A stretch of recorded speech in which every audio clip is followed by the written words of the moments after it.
नमस्कार दोस्तों, सीसी के इस लाइव एडिसेट लेक्चर में आप सभी का स्वागत है। मित्रों, जैसा कि आप सब जानते हैं कि हमने आप सभी के लिए एक विशेष श्रृंखला शुरू की हुई है और ये श्रृंखला है लर्न संस्कृत बी मॉडर्न, यानी कि आप संस्कृत भाषा सीखें और अपने आप को आधुनिकीकरण की ओर ले जाएं।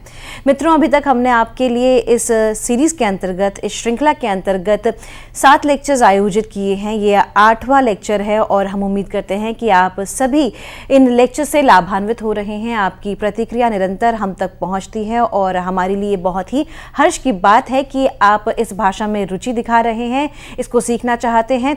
क्योंकि आप इसे सीखना चाहते हैं, इसलिए हम भी यही कोशिश कर रहे हैं कि इन लेक्चर्स के माध्यम से हम आपकी जो जिज्ञासा है संस्कृत भाषा को जानने की, उसे पूरा करें।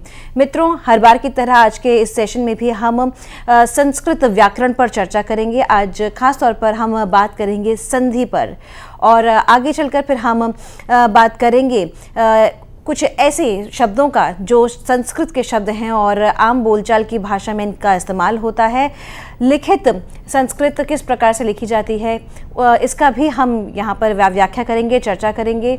एक कहानी, एक बहुत अच्छी कहानी जो आप अक्सर सुनते आए हैं, उसकी यहाँ पर हम चर्चा करेंगे, व्याख्या देंगे और साथ ही साथ एक श्लोक जो हम चाहेंगे आप याद करें, उच्चारण सीखें और फिर हमारे साथ अपनी प्रतिक्रिया साझा करें। मित्रों, बताना चाहेंगे इस सेशन के लिए, यानी कि इस लेक्चर के लिए एक बार फिर से हमारे साथ हमारे स्टूडियो में मौजूद हैं डॉक्टर बलदेव आनंद सागर। डॉक्टर सागर संस्कृत समाचार प्रसारक हैं। दूरदर्शन और आकाशवाणी पर आपने इन्हें न्यूज़ जो है, समाचार सुनते पढ़ते देखा होगा। तो मित्रों, हम यही चाहेंगे इनके माध्यम से हम एक बार फिर से अपनी संस्कृत की प्रति रुचि को बढ़ाएं, अपनी जिज्ञासा को तृप्त करें। तो आइए स्वागत करते हैं डॉक्टर बलदेव आनंद सागर का। डॉक्टर सागर, आपका स्वागत है। नमस्कार गीतिका, स्वागतमत्र भवतां सर्वेषां संस्कृतानुरागिणां छात्राणां विदुषां संस्कृताभिमानिनां च। I welcome all my Sanskrit friends, scholars and Sanskrit students.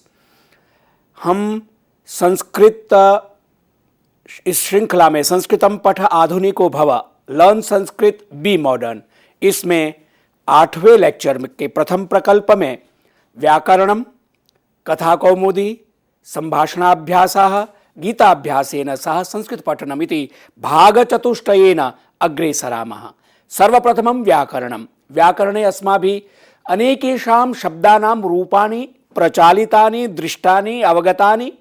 साम्प्रतम् अस्माभिः विगते व्याख्याने मतिः इति शब्दः प्रचालितः। तत्र मतेः शब्दस्य रूपाणि एवं भवन्ति, एकवचने, द्विवचने, बहुवचने, अपि च प्रथमा, द्वितीया, तृतीया इत्यादि विभक्तिषु मतिः, मती, मतयः, मतिं, मती, मतीः, मत्या, मतिभ्यां, मतिभिः, मत्यै, मतिभ्यां, मतिभ्यः।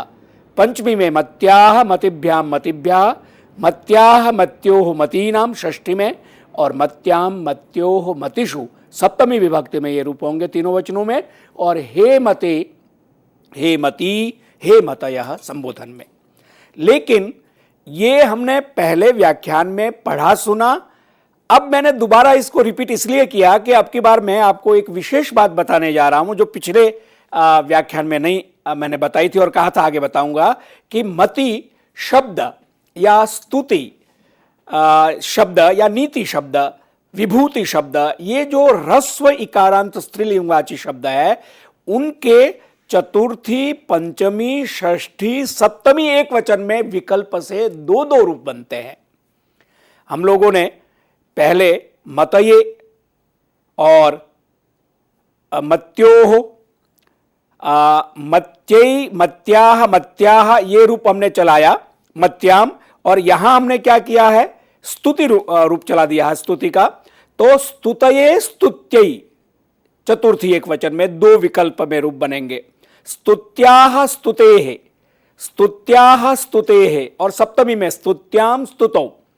और इसी तरह से मतये, मत्यै, मत्याह, मतेः, मत्याह, मतेः, मत्याम, मतौ, ये विकल्प से रूप चलेंगे चतुर्थी, पंचमी, षष्ठी, सप्तमी एक वचन में।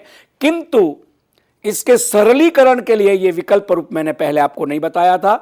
इसके लिए एक नियम है, पाणिनीय व्याकरण का सूत्र है, जिसमें स्त्रीलिंगवाची ह्रस्व इकारांत ह्रस्व उकारांत जितने भी शब्द है, जैसे तनु है उकारांत स्त्रीलिंगवाची शब्द है, तो इनमें विकल्प से चतुर्थी पंचमी षष्ठी सप्तमी एक वचन में रूप बनते हैं।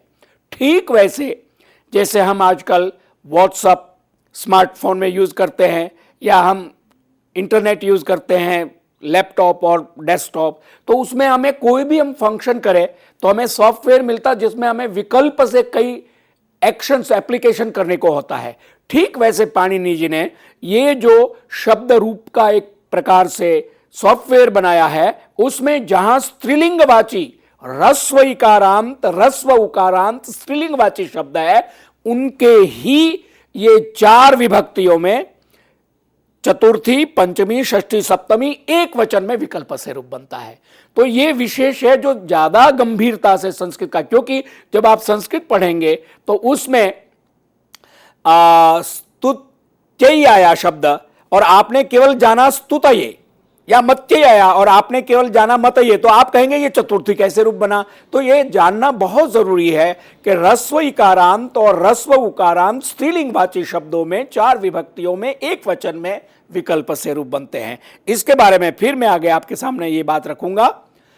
अब आइए, हमने अजंत शब्द जितने थे उनके रूप आरंभ में चलाइए। पुल्लिंग में अकारांत, इकारांत, उकारांत और ऋकारांत अभी शब्द नहीं चलाया है, क्योंकि ऋकार में मातृ पितृ शब्द है, कर्तृ भर्तृ शब्द है, ये हम रूप बाद में फिर चलाएंगे। अब ये अजंत स्त्रीलिंग में हमने ह्रस्व इकार वाले शब्द चलाए और उसके बाद दीर्घ इकारांत शब्द भी आज हम चलाएंगे, जैसे कि लक्ष्मी शब्द है, सरस्वती है, गौरी है, जो हमारे आरंभ के इस पाठ में समुद्र वसने देवी पर्वत स्तन मंडले विष्णुपत्नी नमस्तुभ्यम पादस्पर्शम क्षमस्व में, या कराग्रे वसते लक्ष्मी कर मध्य सरस्वती कर मूले तु गोविंदा प्रभाते करद। तो लक्ष्मी और सरस्वती दीर्घ इकारांत है, इसका भी रूप चलाएंगे। लेकिन पहले बात करते हैं संधि की। संधि शब्द का अर्थ होता है मिलना, इकट्ठा होना, या एग्रीमेंट जिसको हम कहते हैं, या डील कहते हैं, जैसे कि सामान्य बोलचाल की अंग्रेजी में। तो जैसे कि ह्रस्व आकार है और साथ में दूसरा ह्रस्व आकार दोनों मिल जाए तो वो दीर्घ हो जाता है, इसको कहते हैं दीर्घ संधि। इकार है और इकार के साथ इकार मिल जाए तो दीर्घ इकार हो जाएगा, और उकार के साथ उकार मिल जाएगा तो दीर्घ उकार हो जाए। ऋकार का भी इस तरह से दीर्घ री हो जाता है। आगे आइए, संधि किसको बोलते हैं उसको हम समझ लेते हैं।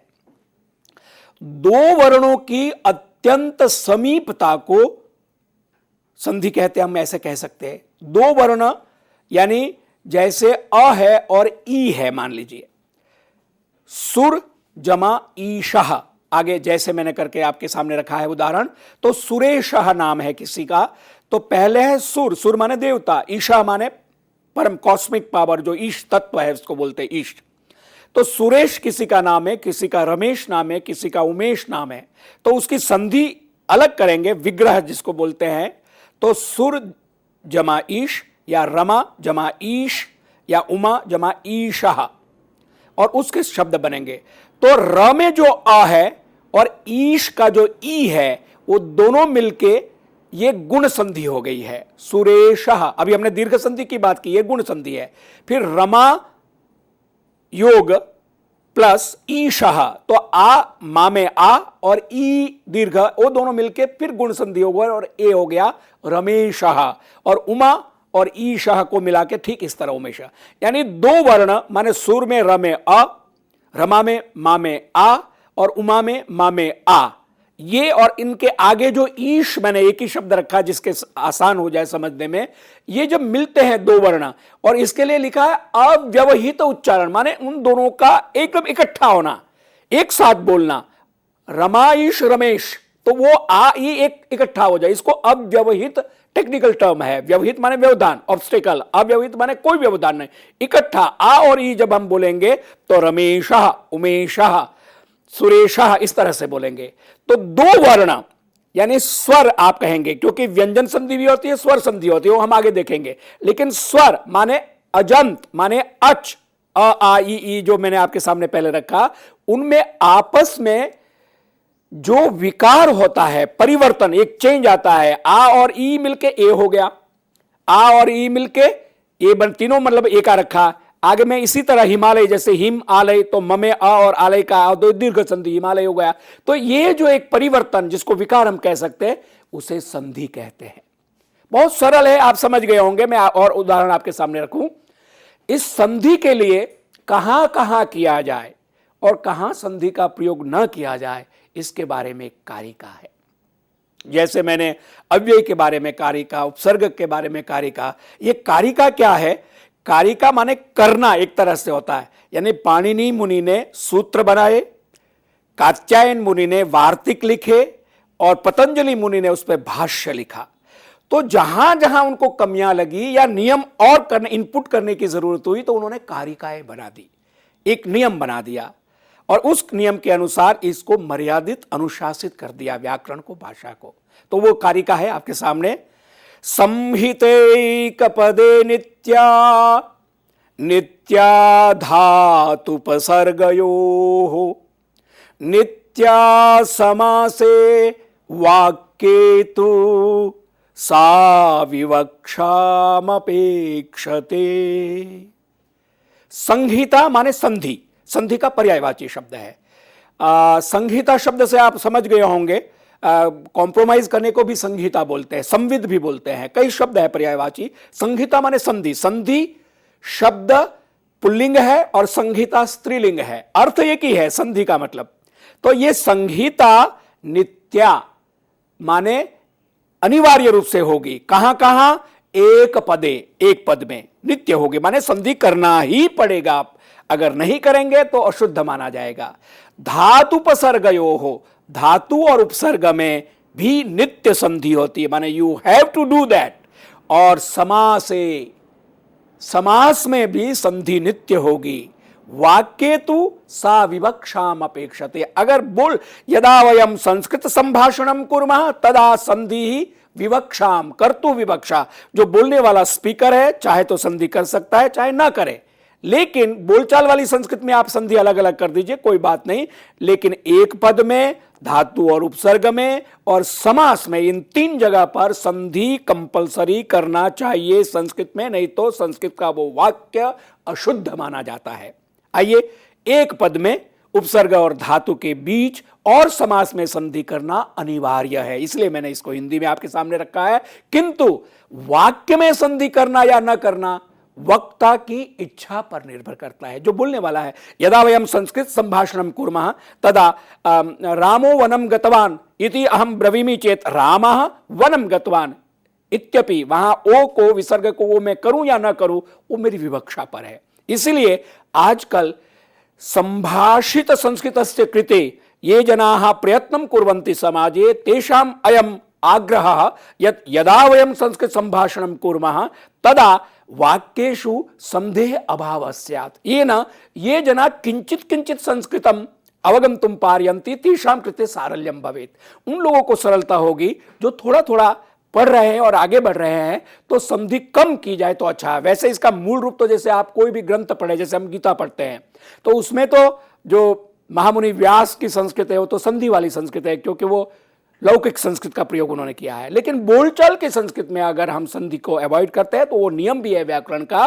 कि वाक्य तु सा विवक्षाम, विवक्षा का मतलब वक्तुम इच्छा विवक्षा, माने बोलना चाहे तो बोल सकते हैं संधि में, नहीं तो कोई बात नहीं, अलग कर देंगे।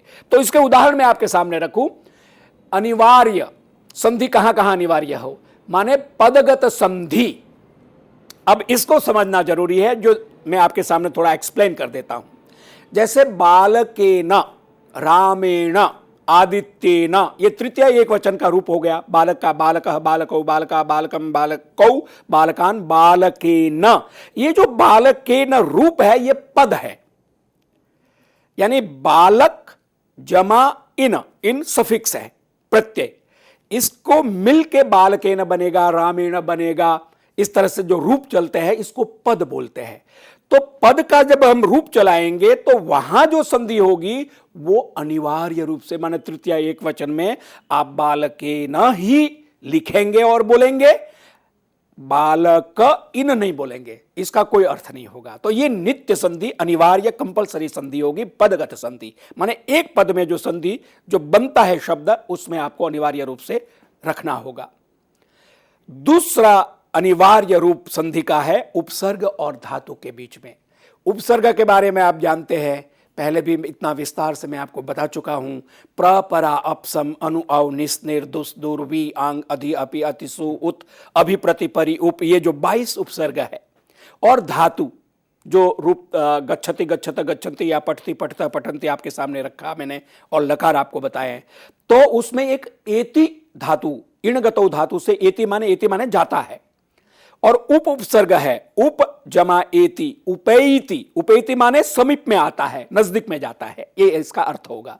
तो यहां जब मैं उपैति शब्द, ये जो शब्द है इसका प्रयोग करूंगा तो उपैति नहीं कहूंगा, बोलूंगा, मैं लिखूंगा और बोलूंगा उपैति। ये संधि नित्य है, इसको आप अलग नहीं करेंगे।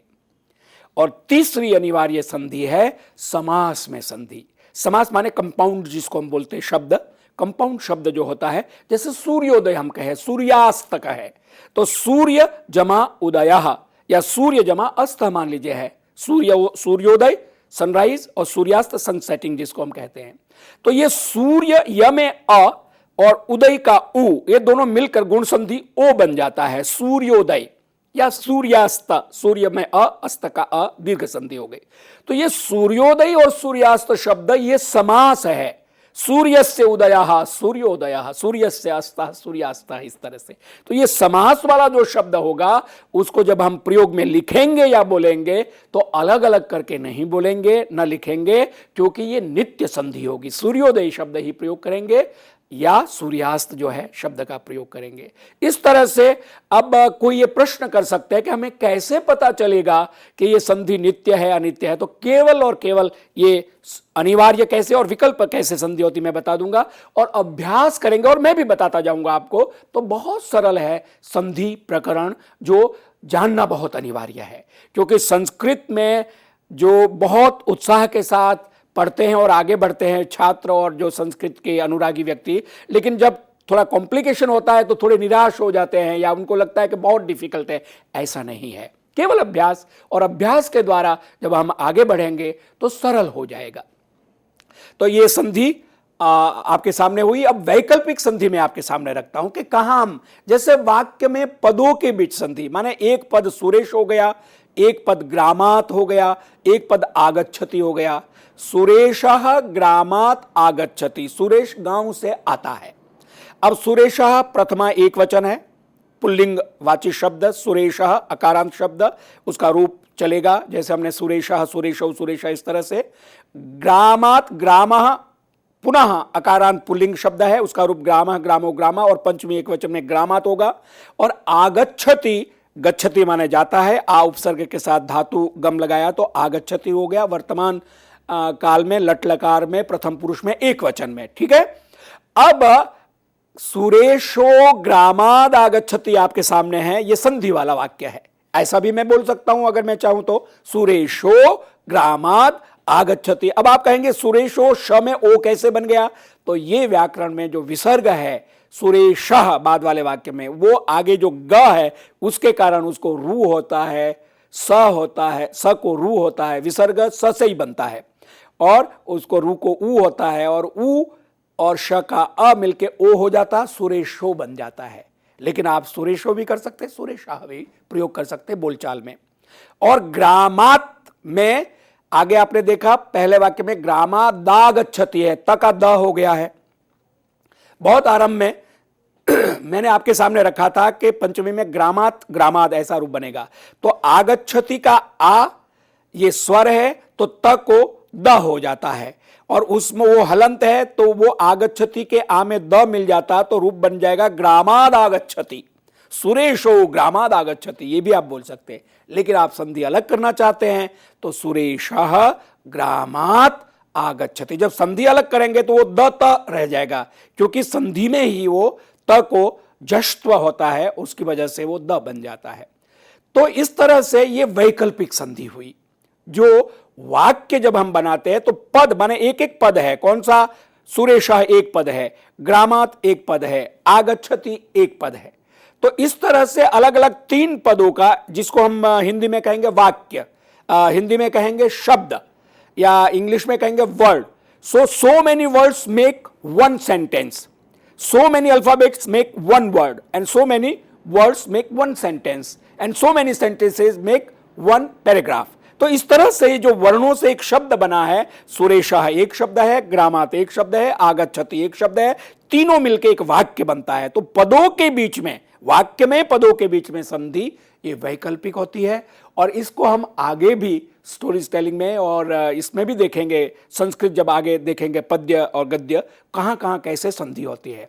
तो इस प्रकार से मैंने आपके सामने संधि का एक आरंभिक रूप रखा संस्कृत में, और एक खास और भी कई भाषाएं होगी जिसमें इस तरह की संधियां होती होगी, लेकिन मुझे थोड़ा अल्प ज्ञान है जर्मन का, डॉइच का। तो जर्मनी भाषा में भी विभक्तियां लगती है, उसके रूप होता है, और जैसे संस्कृत में समस्त वाक्य एक बड़ा लंबा वाक्य होता है, कंपाउंड सेंटेंस, वैसे जर्मनी भाषा में, डॉइच में भी वैसा ही रूप होता है। तो इसीलिए बहुत सारे विद्वानों का और भाषाविद विशेषज्ञों का कहना है कि जर्मनी भाषा पर संस्कृत का बहुत बड़ा प्रभाव है, उसका व्याकरण भी संस्कृत के व्याकरण के बराबर है। और उनमें जैसे हम 1 2 3 4 5 6 7 8 9 10 बोलते हैं, तो उनमें बोलते हैं 1 2 3 4 5 6 7 8 10, इस तरह से उनकी गिनती होती है, जिसमें ऑक्ट माने अष्ट, चुन्फ माने पंच, ड्राई माने त्रि या द्वि, जिस तरह से बोलते हैं। तो ये साउंड का फोनेटिकली भी वो भाषा का प्रभाव इसमें होता है। तो संधि का इस तरह से और भी कई भाषाएं होगी जिसका हमको ज्ञान नहीं है, लेकिन संस्कृत का ये स्वरूप है जिसके कारण एक ही वाक्य इतना लंबा हो सकता है कि पूरा पैराग्राफ लगेगा, इतना एक वाक्य होगा, लेकिन बाद में उसको समझना पड़ता है। इसलिए सूत्रात्मक शैली और भाषात्मक शैली दोनों, समासात्मक शैली और सूत्रात्मक शैली और व्यास शैली बोलते हैं, जो संस्कृत की विशेषता है, भाषागत विशेषता। सूत्र माने फॉर्मूलाज, जो हम पाणिनि सूत्र, योग सूत्र, वेदांत के सूत्र और मीमांसा के सूत्र, सूत्र फार्मूलाज है। तो ये संस्कृत भाषा की विशेषता के कारण ये संभव हुआ है, और उसके बाद उसकी हम व्याख्या करके भाष्यकार लोग, कमेंटेटर्स, उसमें विशेष अर्थ निकालते हैं। तो संधि कितने प्रकार की होती है ये अगर कहना है तो संधि अच संधि होती है, जिसको हम स्वर संधि कह सकते हैं, माने अ से अ तो दीर्घ, तो सारे जो अच प्रत्यय मैंने आपको पहले जिसको कहा है कि अ से अ मिलेगा आ बनेगा तो ये दीर्घ संधि। रमेश है, मां और ई मिलेगा रमेश तो ये गुण संधि। और इस तरह के स्वर की संधियां एचो यवा यावह इत्यादि सूत्र हम देखेंगे। और व्यंजन संधि, कॉन्सोनेंट, यानी जितने जैसे सच्चिदानंद शब्द है तो सत चित आनंद, तो सत का त और चित का च, तो त और च, वो च के कारण त जो है च्युत्व हो जाएगा और वो सत का सच बन जाएगा, सच्ची, और चित का त द हो जाएगा आनंद का आ की वजह से, तो सच्चिदानंद शब्द जिसका विग्रह होगा सत चित आनंद। तो ये व्यंजन संधि हुई। और एक संधि होती है विसर्ग संधि, जिसमें अभी आपके सामने मैंने शब्द रखा सुरेश, तो सुरेशः है प्रथमा एक विभक्ति का वचन, लेकिन सुरेशो ग्रामात ग है, उसकी वजह से वो विसर्ग को रू हो जाता है और उ और गुण हो जाता है, सुरेशो ग्रामाद आगच्छते। इस तरह से संधि के रूप मैंने आपके सामने रखे, स्वर संधि यानी अच संधि, और हल संधि माने व्यंजन संधि, और विसर्ग संधि। ये हम विस्तार से बाद में देखेंगे। इस व्याख्यान का प्रथम प्रकल्प यहीं पर पूरा होता है।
हम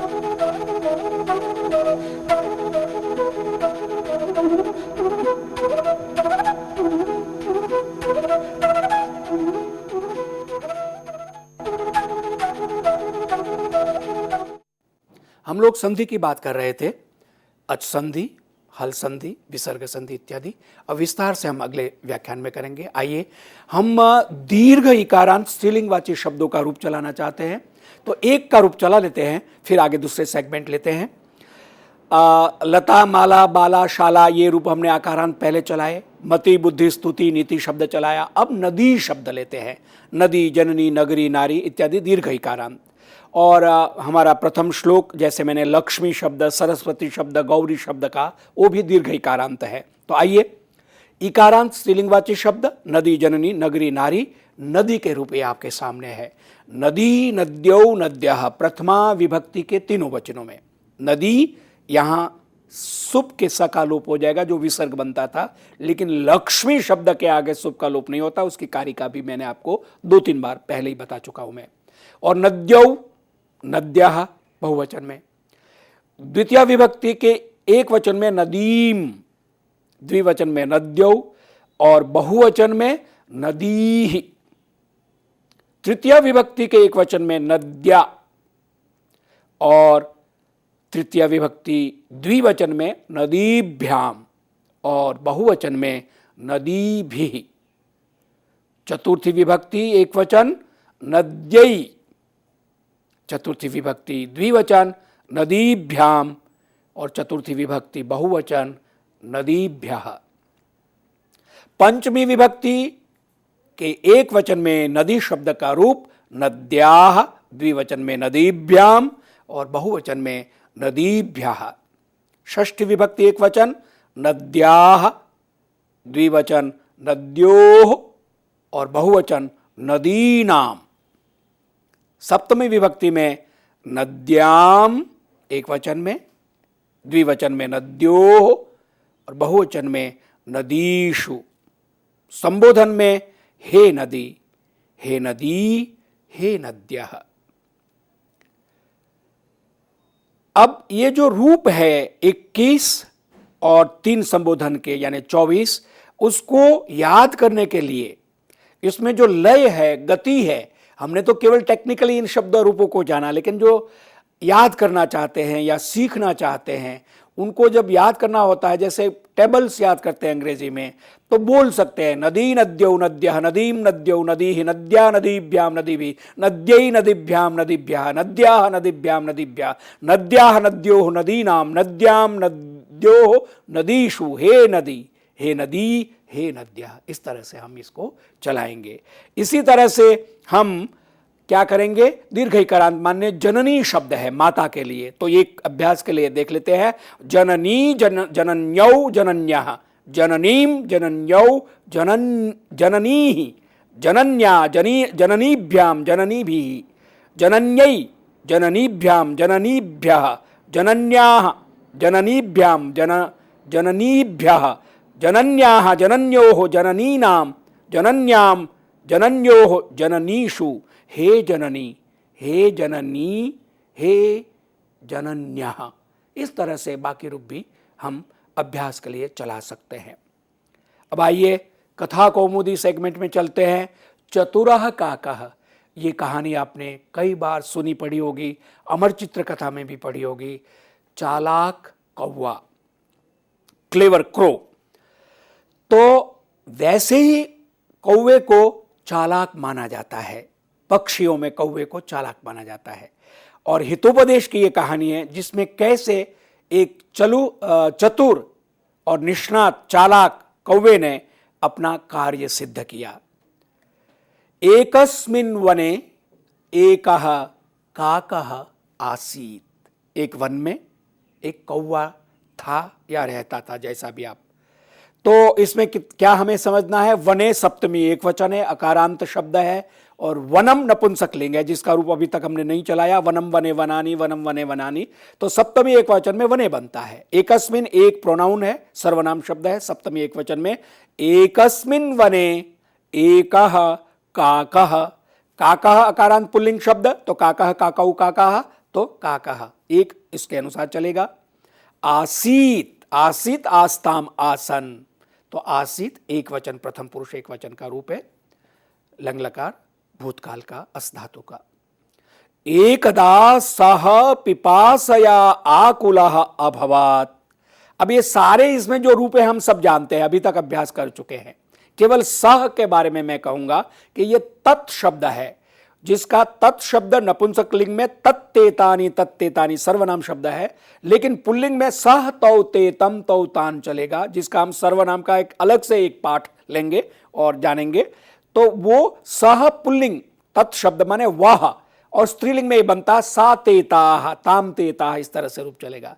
तो सह काकः एकदा, एक बार, पिपासया, अब ये पिपासा शब्द है, स्त्रीलिंग वाची आकारांत शब्द है, जैसे माला, लता, शाला, तो तृतीय एक वचन में लतया शालया जैसे रूप चलाया था मालया, वैसे पिपासया प्यास के कारण तृतीय एक वचन है। आकुलः अभवत्, अभवत भवती भवता भवंती वर्तमान काल में, और अभवत अभवताम भवन ये लंग लकार का रूप भूतकाल में।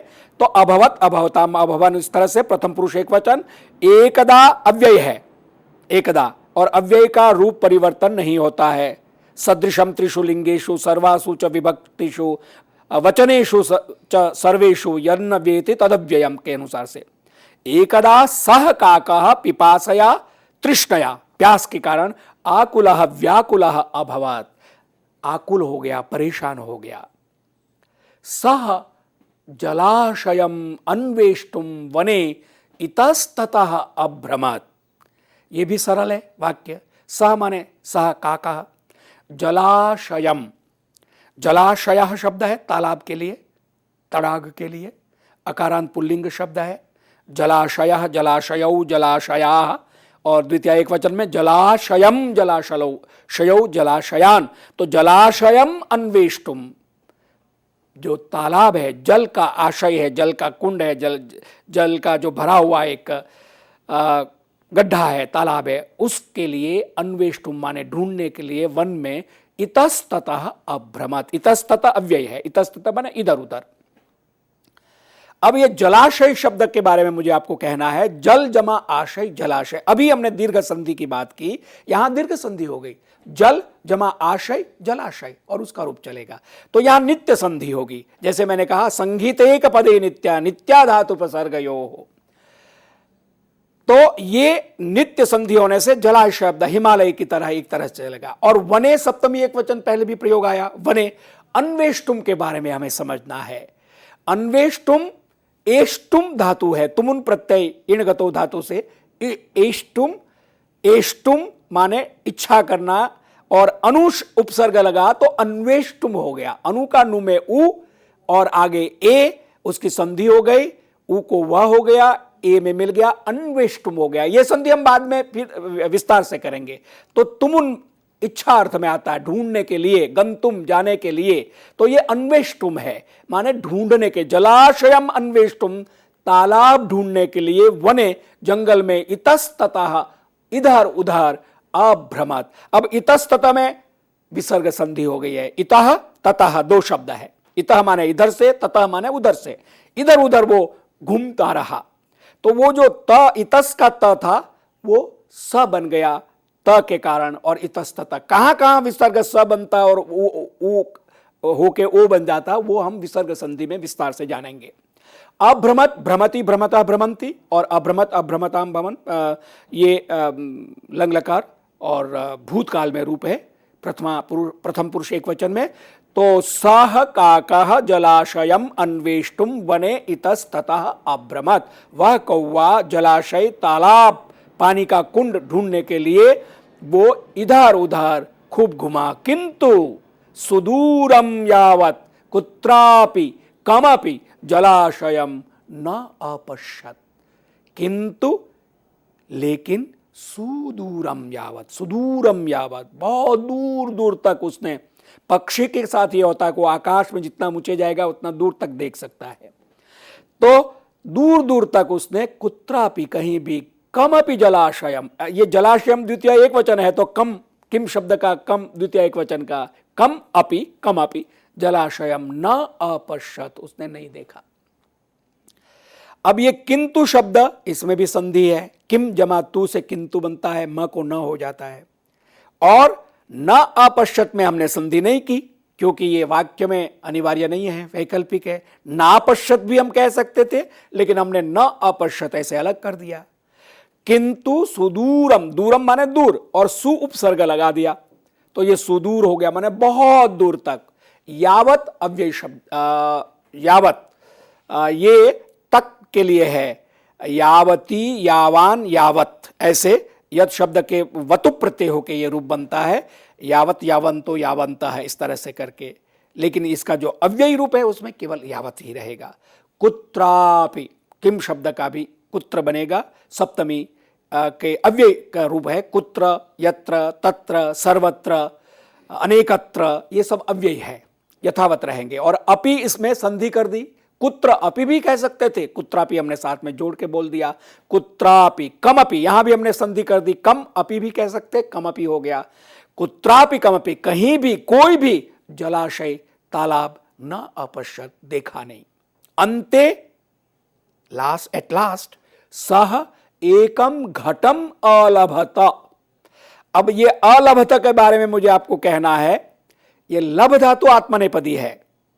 अंग्रेजी में जैसे आपको मैंने कहा था ट्रांजिटिव इंट्रांजिटिव जैसे होता है, तो उसका रूप लभते, लभेते, लभंते ऐसे चलेगा। और भूतकाल में लंग लकार में अलभत, अलभताम, अलभंत, इस तरह से थोड़ा अलग है आत्मनेपद परस्मै पद, तो उसको हम आगे से लेंगे। तो अलभत माने पाया, उस लास्ट में उसने एक घड़े को पाया, एक घड़ा उसको मिला, कौवे को।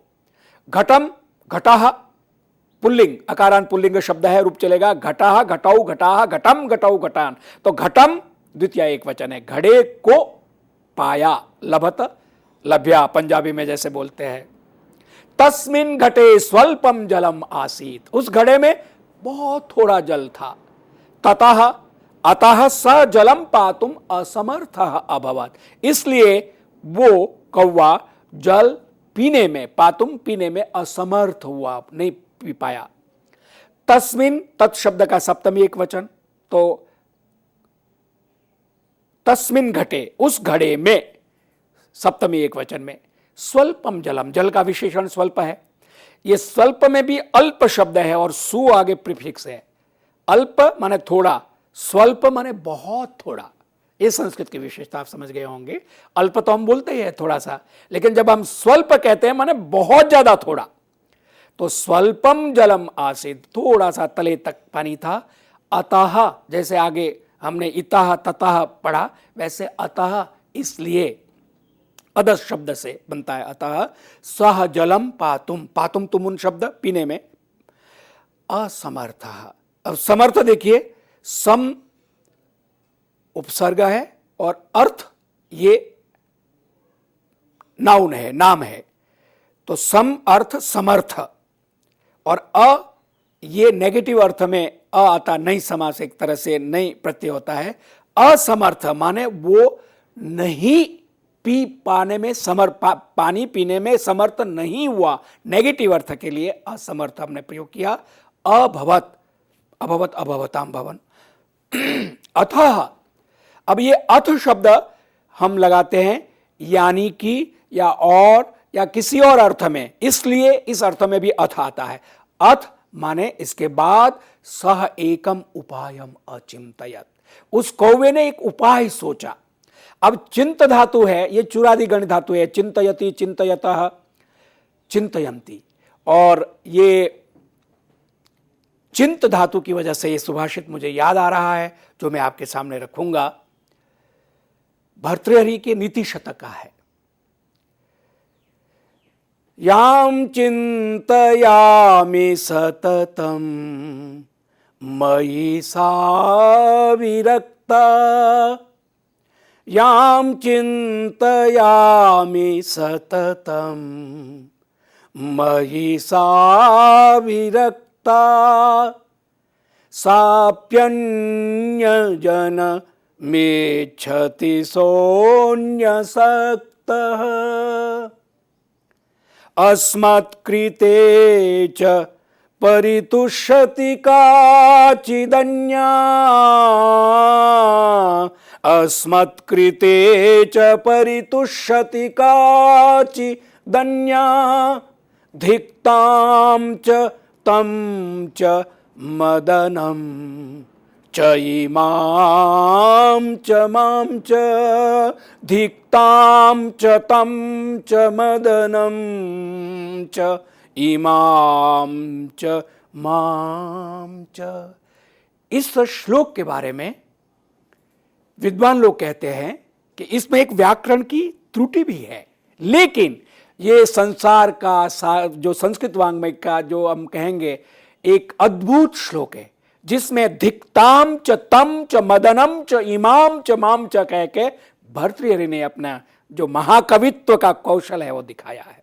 और इसके पीछे कहानी पहले हम एक और व्याख्यान में भर्तृहरि की नीति शतक और लोक साहित्य में कह चुके हैं कि किस प्रकार से पिंगला रानी से वो उदासीन होते हैं, जोगी बन जाते हैं, और किस तरह से वो जो अमर फल उनको मिलता है वो रानी को देते हैं, रानी अश्वपाल को देती है, अश्वपाल एक गणिका को देता है, गणिका फिर राजा को। तो उसका पूरा वर्णन इस श्लोक में है।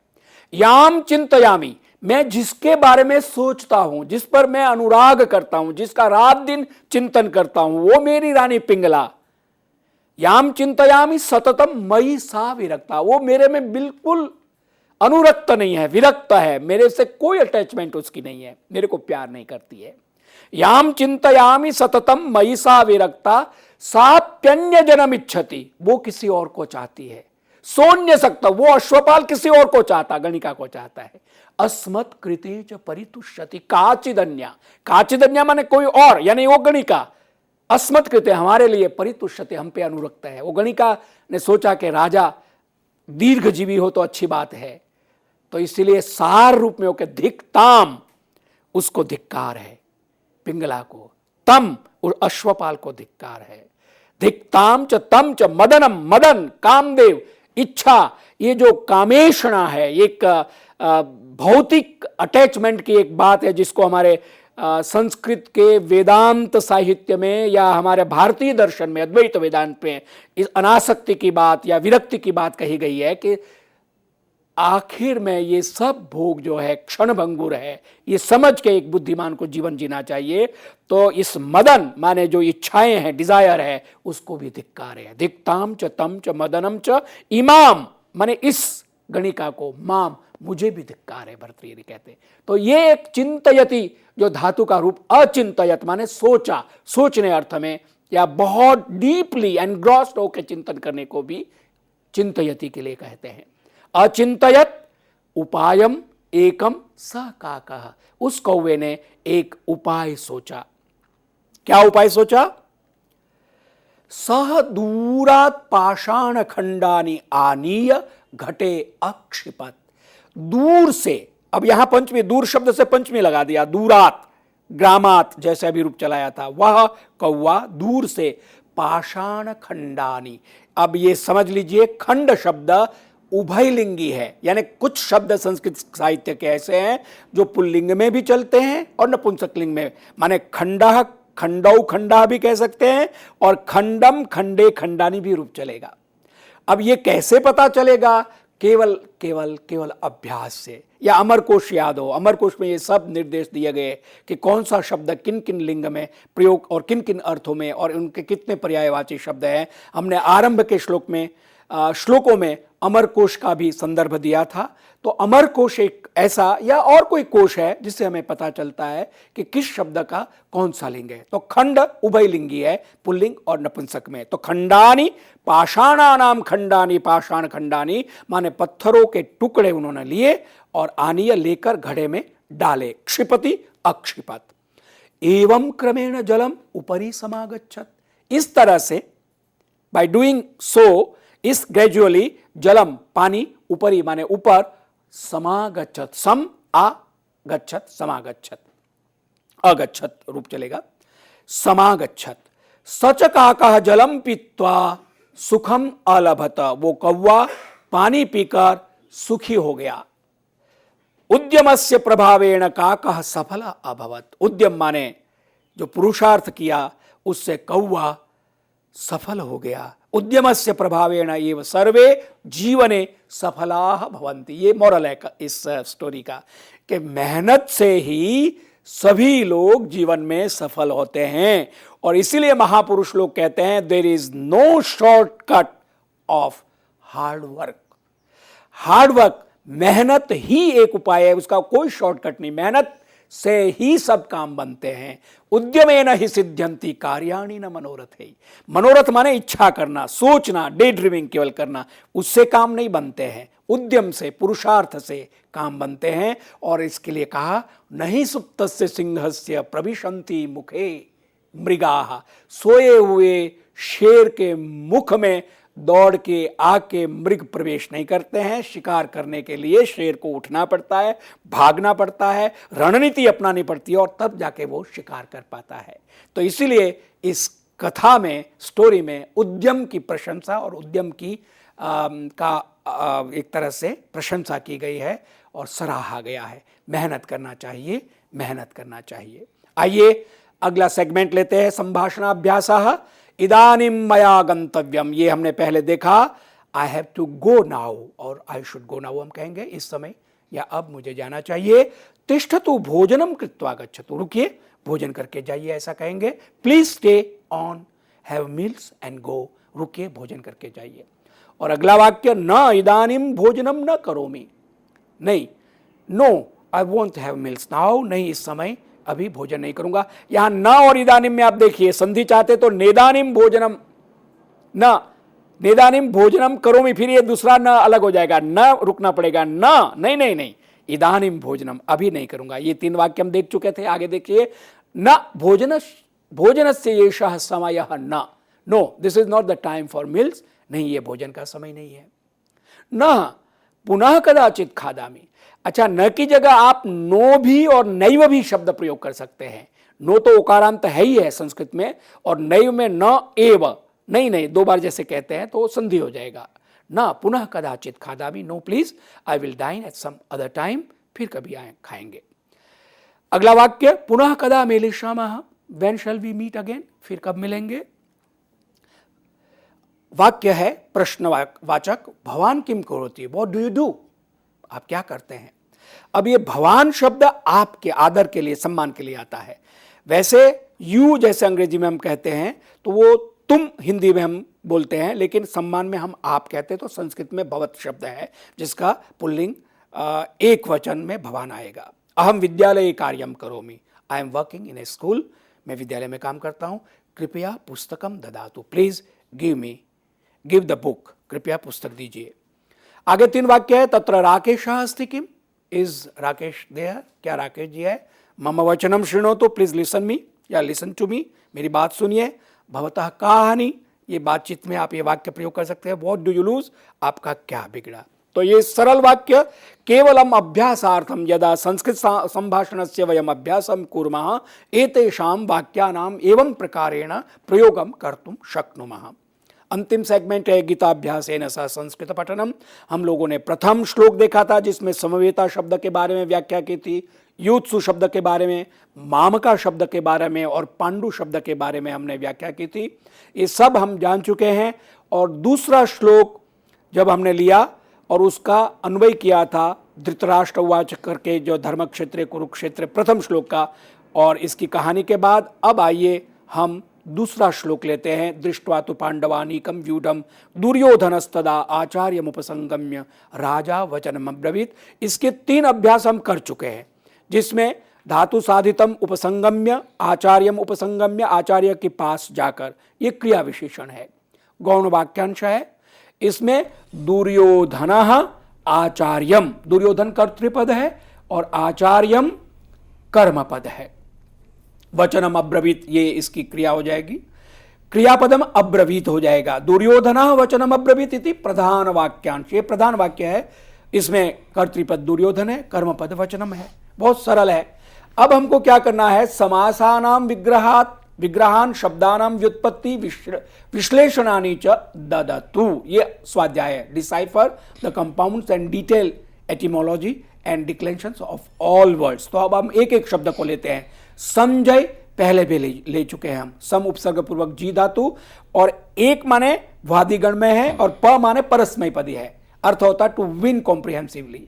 उससे पुल्लिंग में विशेष नाम बनता है संजय, अण प्रत्यय होकर बनता है।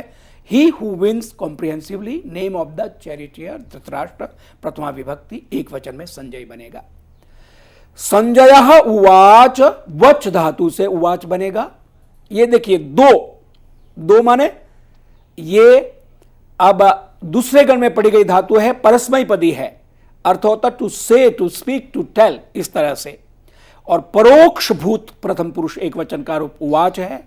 दृष्ट्वा तु पांडवानिकम, दृश्य धातु से, ये दृश्य धातु परस्मय पदी वादिगण में पठित है, मैंने देखना, इस धातु से त्वा प्रत्यय करके तस्मात् भूतकालवाचकम अव्ययम दृष्ट्वा, त्वा लगेगा, संधि त को ट हो जाएगा, दृष्ट्वा, ये संधि हल संधि हुई।